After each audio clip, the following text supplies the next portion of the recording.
आपका बायोनामा में स्वागत है। हम देख रहे हैं चैप्टर 6 वंशागत का आणविक आधार। आज हम देखेंगे भाग 7। यह नीट और यूपी बोर्ड के लिए बहुत इंपॉर्टेंट है। और जो आज का टॉपिक है वह है मूल सिद्धांत, जिसको सेंट्रल डोगमा कहते हैं अंग्रेजी में। यहाँ डोगमा शब्द का सीधा अर्थ होता है कि कोई प्रक्रिया या प्रोसेस, कोई प्रक्रिया जब आगे चलती है या बढ़ती है तो इसके लिए डोगमा शब्द का प्रयोग किया गया। अगर बात करें कि मूल सिद्धांत किसने प्रतिपादित किया या किसने दिया, तो बात आती है किसकी? फ्रांसिस क्रिक।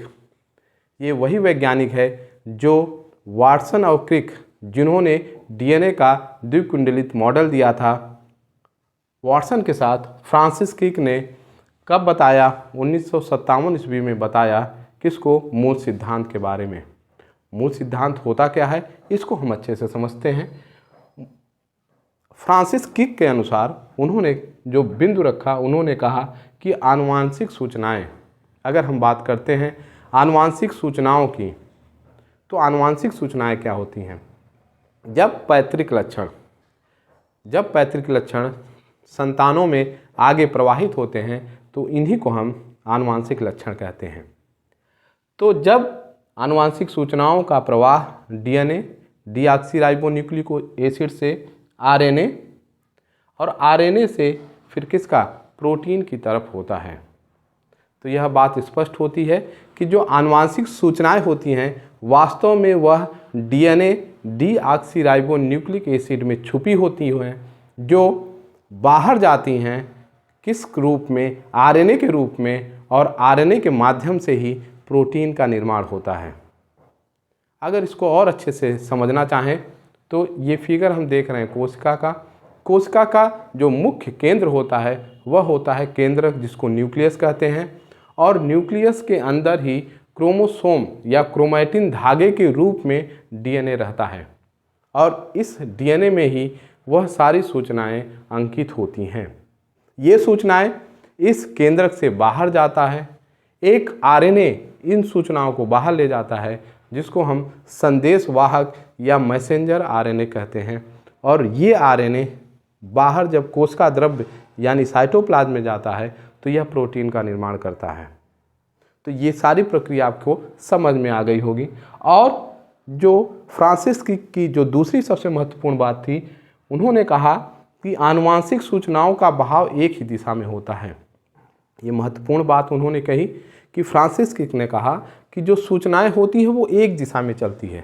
इसका मतलब कि डीएनए बना, जो डीएनए में सूचनाएं होती हैं वो आरएनए तक जाती हैं, और आरएनए वो सूचनाएं प्रोटीन के निर्माण की तरफ ले जाता है। यह वापस नहीं हो सकती। यानी अगर हम बात करें आरएनए से डीएनए बनेगा तो यह संभव नहीं था तब तक जब तक फ्रांसिस क्रिक की बातों को नकारा नहीं गया, या बाद में वैज्ञानिकों को पता चला कि एक उल्टी प्रक्रिया भी होती है, जिसको हम आगे पढ़ेंगे। तो उन्होंने कहा कि जो आनुवांशिक सूचनाएं होती हैं उसका बहाव एक दिशा होता है, डीएनए से आरएनए और आरएनए से प्रोटीन होते हैं।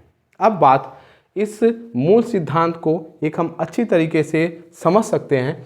आपके एनसीईआरटी बुक में इस तरीके से दिया हुआ है, तो इसको समझते हैं कि जब डीएनए खुद अपने ही कॉपी बनाता है, अपना ही नकल बनाता है, तो उस प्रोसेस को हम कहते हैं प्रतिकृति, रेप्लिकेशन कहते हैं। ये एरो जो बता रहा है कि डीएनए जा रहा है और डीएनए खुद अपनी कॉपी बनाता है, तो इसको हम प्रतिकृति कहते हैं। इंग्लिश में इसको हम रेप्लिकेशन कहते हैं। और जब डीएनए से किसका निर्माण होता है? आरएनए का निर्माण होता है, और वो आरएनए एक विशेष प्रकार का आरएनए होता है, जिसको एमआरएनए या मैसेंजर आरएनए, संदेशवाहक आरएनए कहते हैं। तो डीएनए से आरएनए की बनने की प्रक्रिया क्या कहलाती है? अनुलेखन कहलाती है। इसको हम ट्रांसक्रिप्शन कहते हैं। समझ रहे होंगे आप। अब जैसे आरएनए बन जाता है, वह आनुवांशिक सूचनाओं को बाहर ले जाता है, तो यह आरएनए आगे चल के किसका निर्माण करता है? प्रोटीन का निर्माण करता है। और प्रोटीन के बनने की प्रक्रिया क्या कहलाती है? रूपांतरण कहलाती है। और कहीं कहीं किताबों में इस रूपांतरण की जगह एक शब्द का और प्रयोग करते हैं, भाषांतरण। यानी जो आरएनए की सूचनाओं की भाषा है उसको तब्दील या बदल देते हैं किस में? प्रोटीन की भाषा में। तो इसीलिए इसको भाषांतरण, रूपांतरण और इंग्लिश में कहें तो ट्रांसलेशन कहते हैं। अब हम थोड़ा इसको डिटेल में समझते हैं। तो परिभाषा यहाँ नीचे दी हुई है, जिसको अभी हम लोग यहाँ अच्छे से समझे हैं। परिभाषा क्या है? रेप्लिकेशन, प्रतिकृति। डीएनए से डीएनए की बनने की प्रक्रिया क्या कहलाती है? प्रतिकृति कहलाती है। अनुलेखन, ट्रांसक्रिप्शन, डीएनए से एमआरएनए, मैसेंजर आरएनए या संदेशवाहक आरएनए की बनने की प्रक्रिया क्या कहलाती है? अनुलेखन कहलाती है। अब बात आती है रूपांतरण की या भाषांतरण कहते हैं। तो जो एमआरएनए आगे चल के प्रोटीन का निर्माण करते हैं। अगर हम बात करते हैं प्रोटीन की, जिस तरीके से मोती की माला आप देखते हैं, उसमें मोती जो है एक दूसरे से धागे से जोड़ के एक माले का निर्माण करते हैं, उसी तरीके से प्रोटीन भी अमीनो एसिड